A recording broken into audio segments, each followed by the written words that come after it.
Visa نہیں دے سکتے.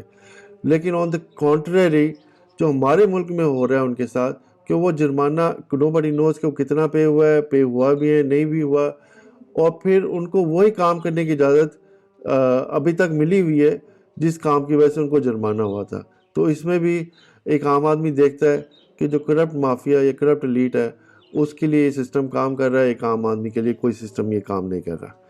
اور پھر آخر میں ابھی پچھلے کچھ ہفتوں سے ہم نے دیکھا ہوگا کہ جو justice retired justice Rana Shamim ہے، پوری دنیا ان کے ایفیڈیوٹ کے راہ گلا پر رہی تھی. میڈیا، اس میں سب سے بڑا میڈیا گروپ انوالو تھا، جنگ میڈیا گروپ. پھر اس کے اندر پھر آپ نے دیکھا ہوگا یہ نون لیگ اس ایفیڈیوٹ لے کے جو ہے رونا رو رہی تھی.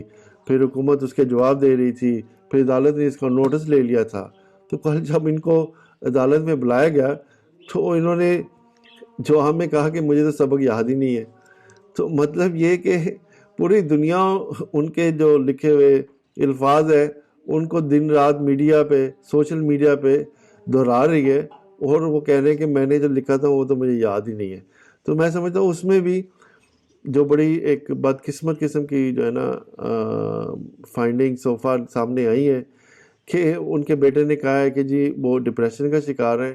تو میں سمجھتا ہوں ایک اور جو ہے راہ فرار کا راستہ جو ہے ان کے لیے بنایا جا رہا ہے، جس میں کہ کہا جائے گا کہ یہ ان سے فیصلے ڈپریشن میں کروائے گئے تھے، تو لہٰذا یہ ایفیڈیوٹ کوئی معنی نہیں رکھتا.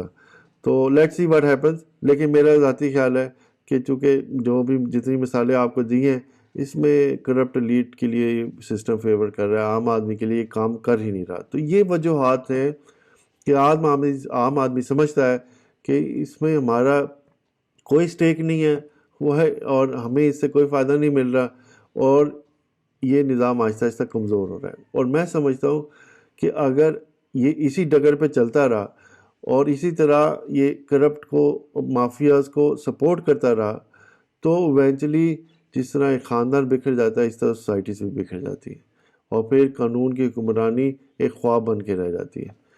تو میں سمجھتا ہوں کہ اگر ہم اس کو ٹرن اراؤنڈ نہیں کریں گے، بہتری کی طرف نہیں لے کے جائیں گے، تو ہمیں جو رائٹنگ آن دا وال ہے اس کو پڑھ لینا چاہیے، نہ کہ اس کو دیکھ کے آنکھیں بند کر لیں. تو میں آپ کے ساتھ کچھ جو 2-3 میجر پوائنٹس ہیں، کرنے کو تو بہت کچھ کیا جا سکتا ہے، لیکن جو 2-3 میجر پوائنٹس ہیں جس کی وجہ سے میں سمجھتا ہوں اس سسٹم میں از ٹوٹلی فلاڈ، تو وہ میں آپ کے ساتھ شیئر کروں گا کہ کیا کریں کہ یہ جو ہے سسٹم ٹرن اراؤنڈ ہو اور ایک عام آدمی کی ریلیف کے لیے کام کرنا شروع کرے. سب سے اہم جو چیز ہے میں سمجھتا ہوں کہ جیسے آپ نے دیکھا ہوگا کہ ہمارے جتنے میجر ادارے ہیں، جس میں آپ لے لیں ریلوے ہے، پی آئی اے ہے، اسٹیل مل ہے، وابڈا ہے، یہ سب پولیٹیکل انفلوئنس کی وجہ سے تباہ ہوئے. اس میں پولیٹیکل پارٹیز نے اپنے انفلوئنس بلڈ کرنے کی کوشش کی through recruitment, not on merit but rather than on affiliations.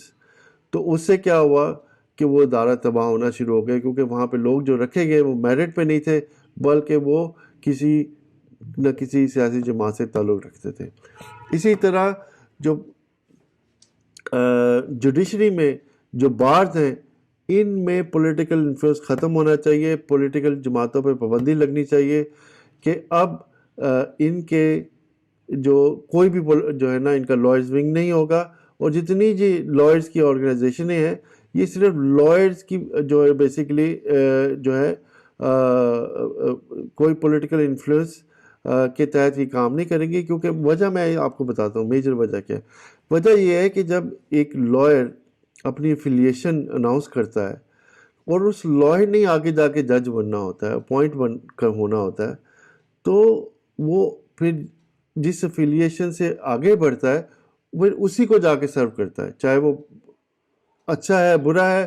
چونکہ اس سیڑھیوں کو چڑھنے میں اس پولیٹیکل افیلیشن نے مدد کی ہوتی ہے، تو پھر حکومت کی یا اسٹیٹ کی، ریاست کی یا عام آدمی کی بہتری کا نہیں وہ سوچتا ہے جس نے مجھے یہاں تک پہنچایا ہے میں نے اس کو پے بیک کرنا ہے. تو میں سمجھتا ہوں یہ پولیٹیکل افیلیشن پہ بین ہونا چاہیے. تو اس سے جو ہے میں سمجھتا ہوں یہ بارز جو ہیں انڈیپینڈنٹلی کام کرنا شروع کریں گی. دوسرا یہ ان میں فورن فنڈنگ بند ہونی چاہیے. جیسے کہ آپ کو پتہ ہے پولیٹیکل جماعتوں میں فورن فنڈنگ بند ہے. اس کی وجہ یہ ہے کہ جب آپ فورن فنڈنگ لیتے ہیں تو اس کا مطلب یہ ہے کہ آپ فورن ایجنڈا سرو کر رہے ہیں. تو ان کی کوئی بھی بارز جو این جی اوز بھی ہیں یا بارز ہیں ان میں فورن فنڈنگ سے بین ہونا چاہیے. انہوں نے بہتری کرنی ہے، لائرز کے لیے کرنی ہے، تو لائرز اس کے پیسے دیں گے، لائرز اس کے اوپر ان کی مدد کریں ان کی بہتری کے لیے. اور سب سے آخر میں سمجھتا ہوں کہ جو ایک اور چیز میرے ذہن جو میں آپ کے ساتھ شیئر کرنا چاہتا ہوں وہ یہ ہے کہ لائرز کی جو جتنی بھی آرگنائزیشن ہے ان کا مقصد لائرز کی بہتری، جوڈیشل سسٹم کی بہتری، عام آدمی کو انصاف مہیا کرنے کے لیے بہتری کے لیے جو مطالبات ہیں انہی پہ ہی ان کو فوکس کرنا پڑے گا. کوئی ایکسٹرنل سیاسی ایجنڈا یا کوئی فورن ایجنڈے پہ ان پہ کام کرنے پہ پابندی ہونی چاہیے. تو میں سمجھتا ہوں یہ 3 اہم چیزیں ہیں جن سے ایک سٹارٹ لیا جا سکتا ہے کہ یہ جو نظام ایلیٹ اور کرپٹ ایلیٹ کو سرو کر رہا ہے یہ جو ہے آہستہ آہستہ ایک عام آدمی کے ریلیف کے لیے کام کرنا شروع کر دے گا. تو اگر آپ کو یہ ویڈیو پسند آئی ہو تو کائنڈلی اس کو لائک کریں، شیئر کریں، سبسکرائب کریں. یہ آپ کا اپنا چینل ہے، اس کا خاص خیال رکھیں. مجھے آپ کی دعاؤں اور سپورٹ کی بہت ضرورت ہے. اپنا خیال رکھیے. اللہ حافظ. پاکستان زندہ باد.